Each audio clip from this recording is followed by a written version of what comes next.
old-fashioned pale ale. And I'm actually going to read to you what this says, because I picked it partially because there's this beers that taste like cocktail thing going on, and I'll bite that. So this says old-fashioned pale ale is inspired by the classic cocktail. It's brewed with malted barley and rye, and then aged in small batch bourbon barrels for 8 weeks. They told us on the brew tour they use it one time and then they send it off, and it's actually to Scotland, and it's actually used for Scotch, which is interesting.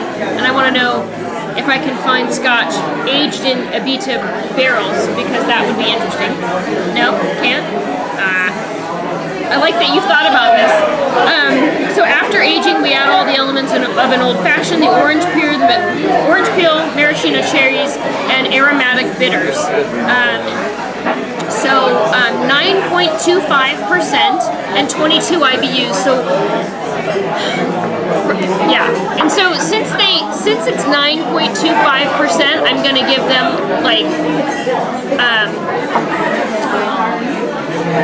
I'll give them some leeway on this tiny plastic glass that they gave me, and however much they charged me, I don't remember. I can't see from here. But I wanted to try it because of the beer cocktail thing. So, it does smell like an old-fashioned. And my mother and my grandfather, who both died, my mother was 36 years old, my grandfather was 96. Their favorite drink was an old-fashioned. Old-fashioned? It's such a good drink. It's so classic. And I love bourbon. There's a lot of rye spice in this. Yeah. I'm telling you right now. Is it spicy? I think they're using Sazerac rye. That's interesting. Well, also probably the barrel. All right. So anyway, it smells definitely like orange. Nice color, nice kind of dark. This is what I would call amber.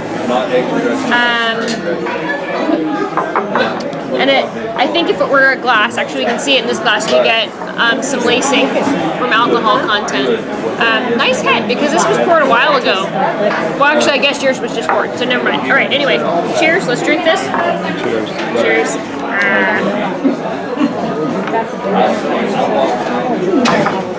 I'll be honest, it smelled like Pumpkinhead. You ever had Pumpkinhead? It smells like Pumpkinhead. Now, I mean, I'll be attacked for saying that, but that's what it smells like. Yeah, this is 39. This is a really interesting mashup. I don't know if I like it. This is the most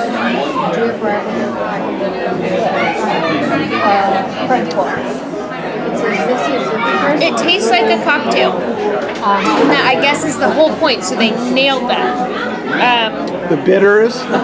Yeah, the bitters, the orange, this, the cherry sweet is in there. Good carbonation. So it's like an old-fashioned with carbonation, which is interesting. I can get the bourbon there, and you're right about the spiciness. There is a spiciness to it. It has, I don't want to say alcohol flavor, it's more like an alcohol belly warming going on. It's good. It's good. A lot of cherry. Yeah. But it's like Samuel Adams cherry ale without the horribleness. Without the horribleness, because, oh my god, that is quite possibly the worst beer ever. The worst beer ever. Yeah. I'm really impressed by how much it tastes exactly like a cocktail and not like beer. That's weird. But I think it has an underlying malt body and flavor. You know what it reminds me of? Curry. Curry? Yeah.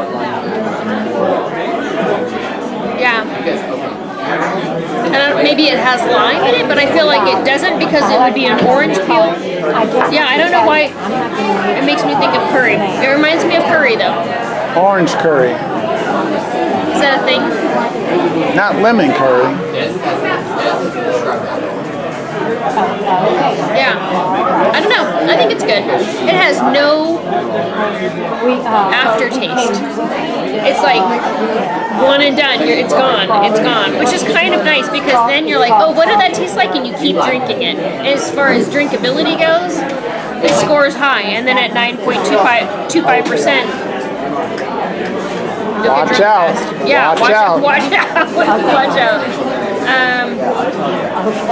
Okay, so score. Okay, so first of all, beer flavored like cocktails. I think I like the idea.